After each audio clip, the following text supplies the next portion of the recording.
Bonjour, voici certainement une des rares vidéos en français sur la nouvelle Rolex Yachtmaster Titanium, et j'ai décidé de vous la comparer avec la 5513 1982 que j'avais jusqu'à présent. Je n'étais pas fan des nouvelles Rolex parce que j'ai trouvé trop rutilantes, trop grosses. J'aimais bien ma 5513 pour son côté montre sportive, sans fioriture, pas de cerclage autour, et vous pouvez voir un magnifique verre dôme. Donc lorsque j'ai vu la Rolex Titanium, je me suis donc intéressé à cette montre car elle était très sobre. Alors ce que j'ai aimé dans cette Rolex Titanium justement, c'est son côté sobre. Et vraiment, je trouve que c'est une montre très réussie par sa uniformité. Vous voyez, même si les ronds sont cerclés, on a l'impression, presque comme la 5513, qu'il n'y a pas de cerclage, car les ronds sont assez gros. Et bon, là, on voit avec la lumière, mais sans la lumière naturelle, on les voit un peu moins, ces cerclages.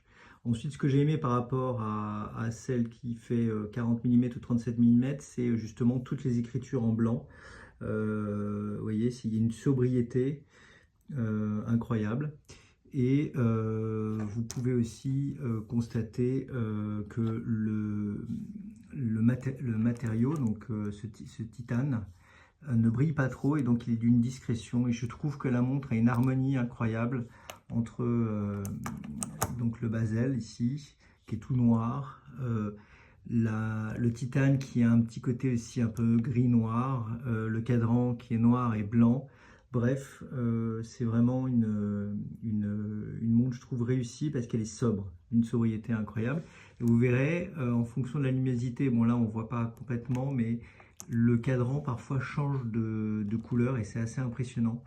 Voilà, donc je vous la montre rapidement aussi de l'autre côté. Donc là, le fermoir, c'est des fermoirs récents, que j'étais pas trop fan, mais finalement, il est très agréable.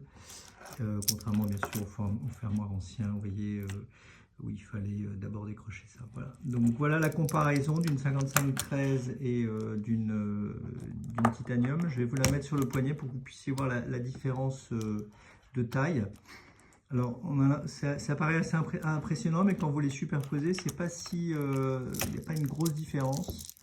Vous voyez, bon là, je sais pas si ça rend, mais bon, il n'y a pas vraiment une très grosse différence sur la taille. Voilà. Et sinon, écoutez, je vous laisse apprécier la différence de ces deux montres qui est vraiment magnifique. Voici la 5512 sur le poignet. J'ai un tout petit poignet assez fin, donc voilà, donc elle prend déjà presque tout mon poignet. Voilà, vous pouvez voir. Et voici maintenant la Titanium Yachtmaster sur mon poignet. Donc je ne sais pas si vous voyez la différence.